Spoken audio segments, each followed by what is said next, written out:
ის განმავლობაში. კი ბატონო და როგორ ხდება სამი შვილის დედა ჰიპერაქტიული ჟურნალისტი აჭარის ტელევიზიის საინფორმაციო სამსახურის უფროსი ქალბატონი ირინა ყურუა თავის სამარჩეულებრივ შვილთან ერთად ახალწელს ახლა გავიგებთ.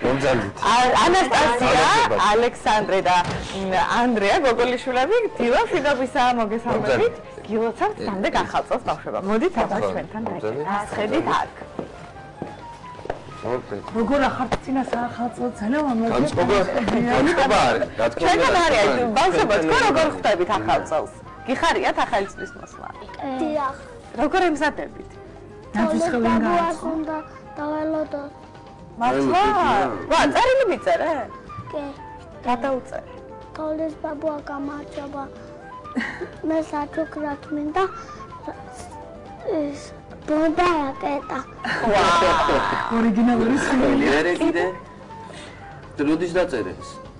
გუშინ. გუშინ და დღეს ნაძვის ხაზე. დღეს საერთოდ შენი წერილი დედა. თოლის ბაბუა წაიღო. ეს ვერ იპოვეს ეს წერილი. ალექსანდრეს წერილი ვინ დაწერა? მე.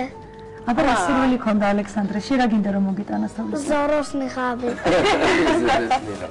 ანასტასიას აღარ შევეკითხებით. შენ ჯერ არ დაგიწერია? აბა იქნებ ახლა თოვლის ბაბუა და რა სურვილები გაქვს?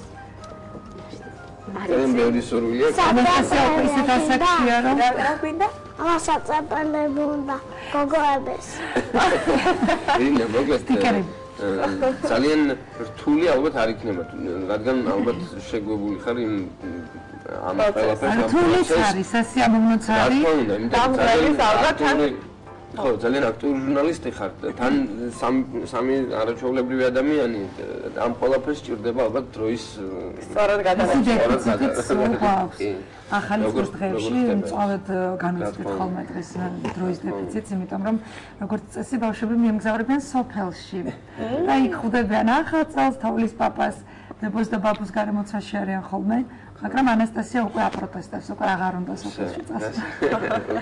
და უკვე თოვლის პაპასაც კითხავს. მაგრამ ანასტასია პრინციპს დედას დაეხმარება კიდეც. კი, ანასტასია ძალიან ყოჩაღი გოგოა. არ მოჩივით ნამდვილად, ძალიან მონდომებულია. კიდეც სწავლობს, კიდეც ცეკვავს. სკაუტიც არის, მოკლედ რაღაცებს ერთმანეთთან აკეთებს ძალიან წარმატებული. ყოჩაღ. მაგრამ ბავშვია ეს რომ არ უნდა დაწვით დავალებები. სად მოგიწევს, სად ხვდები? ხო, ანუ სოფელში ახლა არ მიდიან ბავშვები, საერთოდ ბიჭები გაემგზავრებიან სოფელში, ანასტასია სავარაუდოდ არჩება ქალაქში დებოსთან. მე კიდევ სამსახურში. სამსახურში. დიდი ხანია ტრადიცია არ ირღვევა. კი.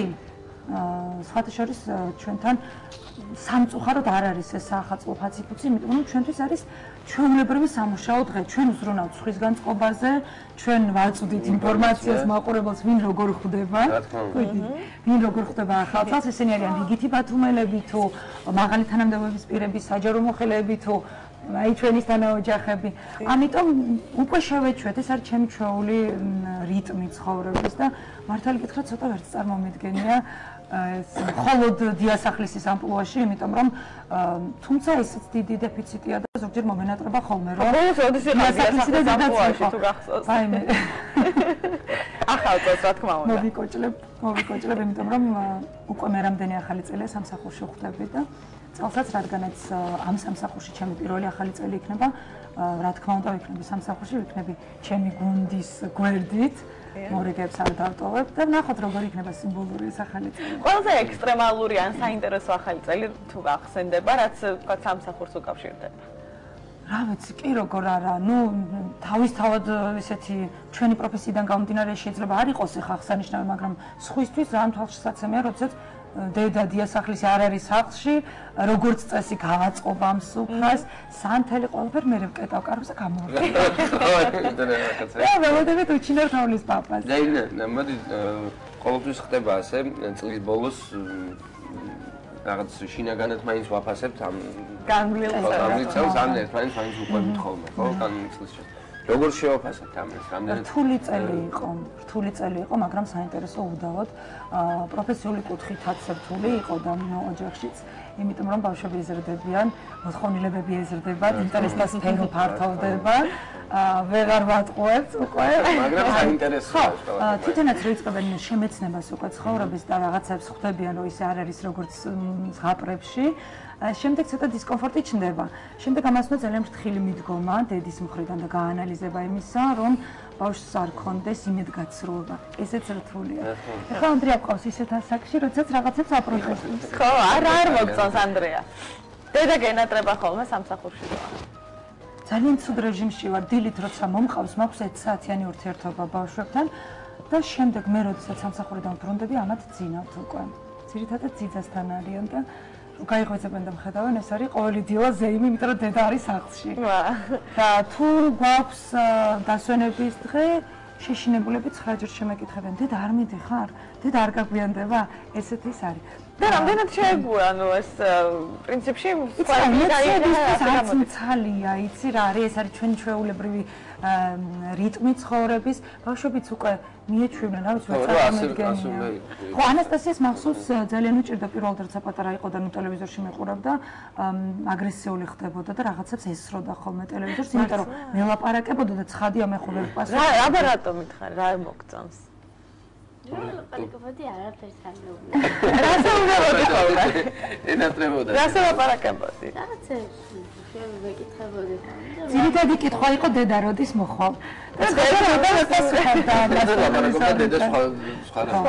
ანასტასია, ჩვენ ვიცით და მზადაც ხარი. ხო, აი, საინტერესოდ გამოიყურები. ხო. შევასრულეთ საახალწლო ცეკვა დავაკვეთ. შეიძლება დაგველამაზოს ეთერი. ხო, აბა ნახოთ როგორ ცეკვას ანასტასია. ჩვენ გიყურებთ. ხო. ხება? გავატარო.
ანასტასია, როგორ მინდა შენ სავით რო ცეკვავდე? დიდი ხანია დადიხარ ცეკვაზე? მოდი. ბავშვის დავდივარ და სკოლაში შევედი რა მის მერე დავდივარ. მართლა ყველაზე მეტად ძალიან კარგად გამოდის. აჭო, რა თქმა უნდა, რა თქმა უნდა. სად იყავი აბა მოყევი დედა ამბები? სად იყავი ცეკვით? ცეკვით ბევრ ადგილას ვიყავი ძალიან.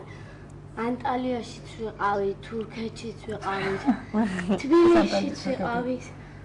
ვა, მაგარია ძალიან. ყველაზე მეტად უყვარს ცეკვა.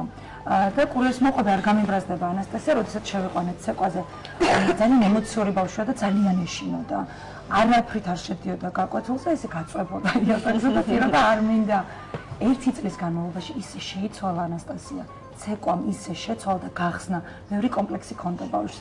აბსოლუტურად სხვა ადამიანი გახდა. აბსოლუტურად და თოლში, ქარში, აი საშინელი ამინდი როც არის და ვთხოვ, დედა დავურეკავ მასწავლებელს და დღეს არ წახვიდე, არ არსებობს რო არ წავიდე ცეკვაზე. აი ამაში მომავალი მოსაყავა იზრდება ანასტასია.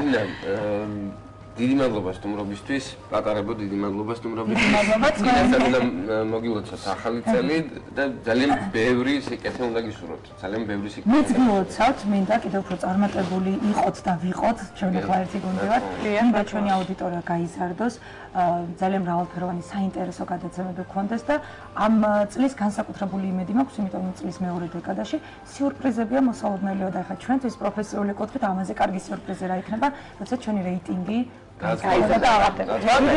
დიდი მადლობა თქვენ კიდევ ერთხელ. წავედით პატარებო. გავაცილოთ გამდეც. ჩვენ საერთოდ მივაცავთ. ნახვამდის დიდი მადლობა რომ დაწვიეთ ნახვამდის. აბა წავედით.